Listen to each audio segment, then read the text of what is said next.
within a state to foster political stability and long-term viability.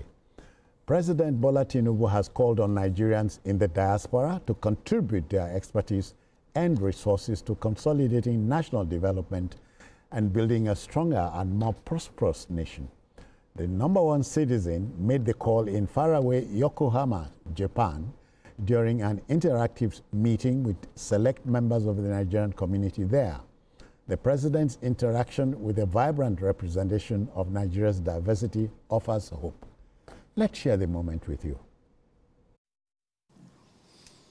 The changes that we embark upon is all about us as a people and leadership of Africa.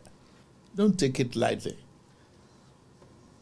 I'm glad about the diversity of the background that we have, seriousness, and being focused on innovation, 21st century adaptation, and being a very good citizen. Your citizenship is in your passport. Your person is your character. And I'm very, very happy that no negative feedback since we got here. Many of our people are coming back home. Yes, for economic reasons, some people might decide to stay away. It's fundamental right of individual.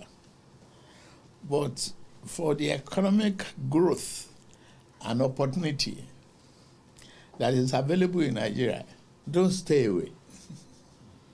A government that is reform-minded has quite a lot of challenges, but what is important is to be focused, to be measured, and to be committed to it. We've got a president who is undaunted and who is focused and who is pursuing the reforms. We've got a president who, one of you has alluded to the fact that several years ago as governor he was here, and that the things he promised and pioneered are the things upon which Lagos today is developing. And today we have 40 market-ready products. We're also building a 40-hectare renewable industrial park, an electric vehicle factory, and so many others. So Mr. President's policy has opened up the door, and we've seen diasporas and companies from all over the world coming into Nigeria, making commitments. And please feel free to reach out, and we shall give you all the support necessary to come and invest in Nigeria. There's so many things happening at all levels, and we mustn't forget the small and medium-scale enterprises, where the Bank of Industry has done an active work in terms of feeding capital into the economy, and I think the support industry and the private sector has received has actually been quite phenomenal. Yeah, Wale, pictures we are told tell stories. Sure. So he was there, the #1 citizen was there, saw the community, Nigerian community there, and appealing to their sentiment. Yeah. Is the way to go. There are a lot of contributions Nigerians in diaspora can make to help Nigeria economically, culturally, and even scientifically. Nigerians are found all over the world. I don't think there's any country you will go that will not find Nigerians. Look at Japan. Not many Africans do go to Japan. But out of about 17,000 plus Africans in Japan, about 4,000 of them are Nigerians. So it tells you that, and these are people who are working in different areas, you know, as academics, as businessmen, as cultural icons, you know, just name it, they are there. So, and I think in 2024, foreign remittances to Nigeria alone from our people in diaspora was about $20 billion. Yeah. So it means that it's a huge human resource out there. So the president is looking beyond the remittances. Yeah, because it's not every president that will realize the potentials Nigerians in diaspora offer, you know, in terms of our ability to rebuild our country. When you look at so many countries like Israel, they depend on the diaspora. You know, there are people living in the US, in UK, and other for economy, for military assistance, for technology, so we need to tap. We should not just leave them out there. Some of them are there on their own to, you know, self-made. But then the fact of the matter is that they are Nigerians. Some are even sponsored by governments to go to school after that they come back home and then go back abroad again. So because we should realize that since 1986, when SAP was introduced, millions of Nigerians have left the country. Oh, yeah. Followed by the June 12th annulment, then the upsurge in terrorism from 2010. So a lot of Nigerians have actually left the shores. So we need to locate them where they are. Those that are working in NASA in the US, those that are working as medical doctors, those that are working as professors. You know, in Russia, there was a vaccine recently developed that could tackle cancer. And one Nigerian, a Nigerian medical doctor, was part of the team. So we need to locate them wherever they are. Yeah. Scientists, medical doctors, media people, and tap their, resources. Remember the Nigerian who flew into space? Into space, yeah. So they're everywhere. Go to Australia, Austria, Germany, they're there. So I'm happy about what the president is doing. We need to have a data of these people and tap into their, into their knowledge, so that we can use their, their skill to help transform our country. I think it's a very good step, and it's not just in Japan, but in other parts of the world. Because the saying is, if the grass is always greener on the other side, why erect a fence?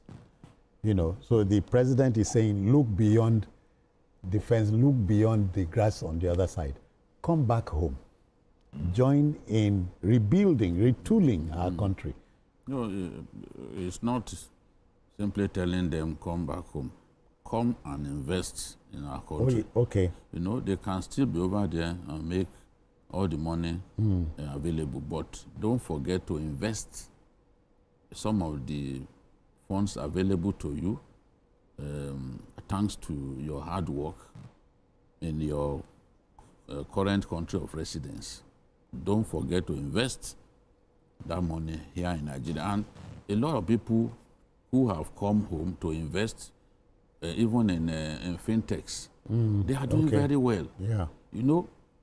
The feeling that people that if they invest in Nigeria, they are not going to get good return on investment is not true. And that's what this president has done, to try to convince them that, look, do not ignore your country.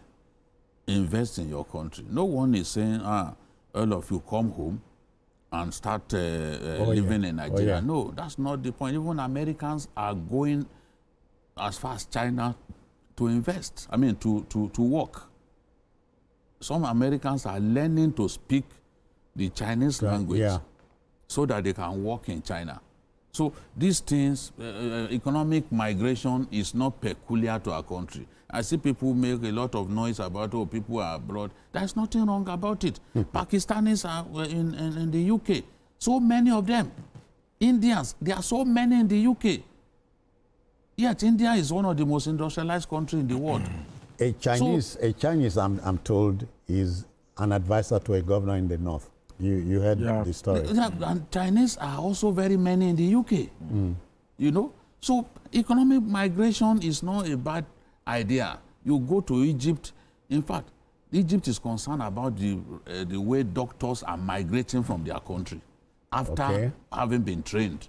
And Egypt then came up with a law that says you must first practice in a public hospital for 3 years before going abroad. It still hasn't stopped Egyptians from leaving their country to go and practice medicine elsewhere. So people should not mystify this and make it look like it's only from Nigeria that people are immigrating to work elsewhere. No, it's a global thing. But we are not saying government should not improve the situation. Improve the situation, but we really cannot stop economic migration. And it works both ways. You are talking about the diaspora remittances. It helps. It really helps to make foreign exchange available to us as a people. But what this president has done, because I hear Peter Obi saying that he should stay in Nigeria, as if the man simply goes abroad to joke.